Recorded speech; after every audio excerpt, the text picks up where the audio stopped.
Hello everyone, welcome to Mean Life Studies. In this video, we are going to solve one more SQL interview problem as part of SQL Roundup series. You can see here, it is given sales details having different columns like sale ID, sale date, sale amount, type, customer ID, and region. And we have to return date on which the highest running weekly total sale happened. Okay, you have to understand this question. So return date, so we have to return sale dates on which the highest running weekly total sales happened. Okay, so here we need to find the total sales for the period of week, like 7 days. And now we have to calculate all those total sale amount and we have to return on which date the highest sale, the highest total sale happened. Okay, so what you have to do, so here we have to find the total running total of all the sale amount for the period of 1 week. Okay, that is weekly sales, we have to find it, and also we have to return on which date the highest running total happened for the period of 1 week. Okay, so let's see how we can solve this problem. So now, so if you observe on this date, this is the total amount. So now we have to consider the current date, or you can also consider only last week. It's all on the basis of what is your requirement. Okay, so now we are going to consider the current date, and because we already have this amount, okay, and also we have to consider 6 days previous to them.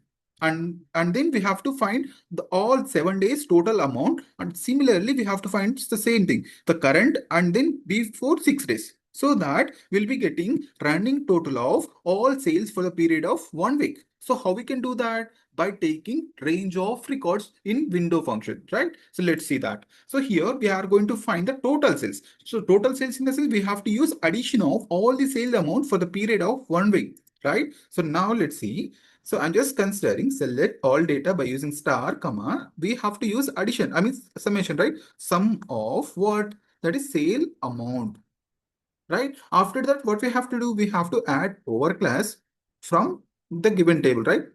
Sales details.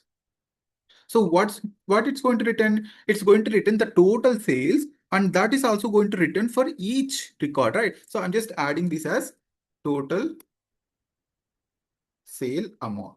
Okay. Now if I execute this one, that's going to return the total sale amount. So if you observe 1800, so likewise, if you add all these values, you'll be getting 67,850, right? But our requirement is not this one, right? So our requirement is to find the weekly sales, that is also running total sales we have to find. So how we can find the running totals? So ignore weekly now. So how we can do that? So by just adding order by of in which order you can see. So you are going to find the running totals on the basis of sale ID. Let's see that if I use sale ID, sorry, sale date, that's going to find, that's going to return the running totals for each, right? You can see here. Now, if I execute this one, if you observe on this date, 1800, next one, the addition of these two, it's returning. Next one, the addition of these three, it's returning, right? So likewise, we have to get the final one, that is 67,000 something value is there, right? You can see here. This is what we are getting right before also. So now this is running totals. These are very important interview questions that most of the interviewers are going to ask this kind of questions. Okay. So now if you observe, this is just a running totals. And here we are not finding any weekly, right? So how we can do that? By mentioning range of records. So how we can see, how we can consider the range of records. So if even in interviews will be asking, like they are going to ask you like successive of any 2 days or 3 days also they are going to ask. Okay. So here is weekly. So let's see now how we can do that. In our class, we are going to consider order by of something, any column. Okay. So now order by of sale date, because we are finding weekly, na? So that is why we are taking here sale date. So in your case, you can take it anything. Okay. So now let's see here. Anything in the sense, it's all on the basis of, it could be sale ID, sale date, transaction date, whatever it could be. Okay. So now, so what we have to do, we have to take range of records, right? So range of records in the sense, we have to consider rows between what? That is 6 days previous and the current date. So how we can do that? So we have to use rows between, okay, 6 preceding and what?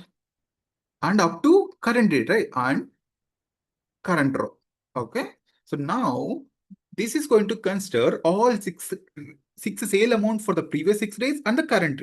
Okay. So let's see that now. So if I execute this entire, you can see now. So 1800, it's written 1800 because there is no data before. So you can see here. So 2,400, and it's adding these two, you can see here. And there is no 4 records before. Okay. And now if you observe this value, this is adding all these 3 values. Okay. And there is no previous 3. So that's why we will be taking it as, I mean, by default, when you're using aggregate function, that values will be considered 0, right? So now after that, these 4, addition of these 4, it's returning this one. Next, addition of these 5, it's returning this one.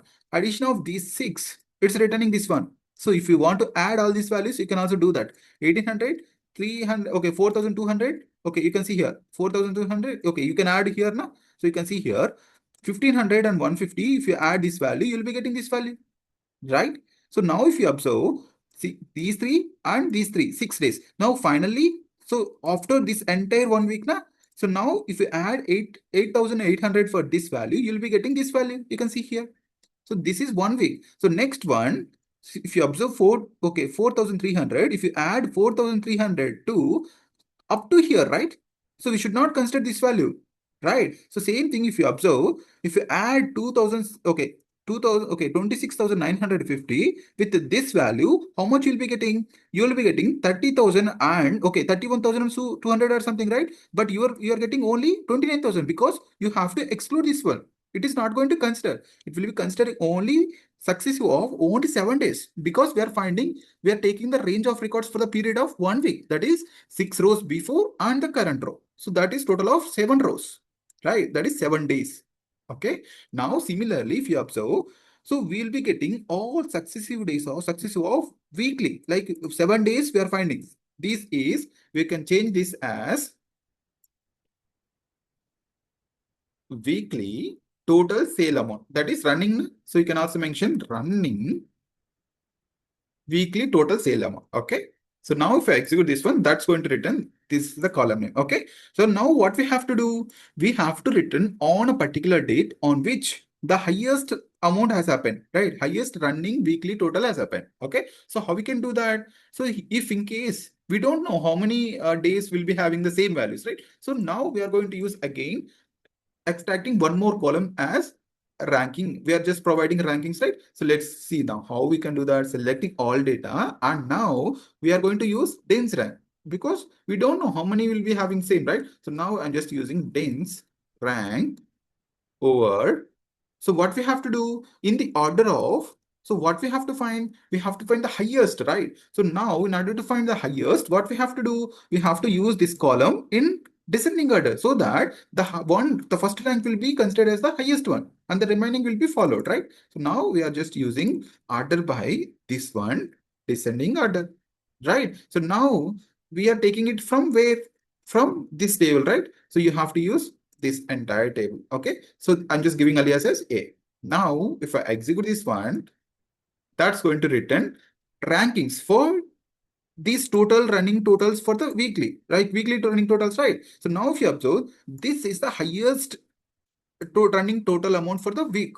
You can see on the date of this one, that is May 2025 9th. Okay, this is the one. And after that, even if you want to find the lowest one, what you have to do, so you are going to use this one ascending order so that you'll be getting the least running total sale amount happened on which date, that is 5th of May. That is only this one. Okay, so this is how you'll be finding. So if you want to do even more, so you can just use one more subquery like select star from, okay, what we have to do, we have to return only sale date, right? Sale date from this one, this entire, and just provide any alias where b dot, what is that? If you want to provide this one, you are going to use a ranking for this one. Just assign a rank for this one as drnk. Okay, where b dot drnk equal to 1. So if I execute this one, what it's going to return? It's going to return the lowest sale amount happened for the weekly, right? That is this one, 5th of May. Sorry, 1st of May 2025. But our requirement is to find the highest one, right? For that, you have to use descending order. Now, if I execute this one, that's going to return the highest running weekly sale amount happened on which date? That is 9th of May 2025, right? So this is how we are going to consider the range of records in order to find the running total weekly sales.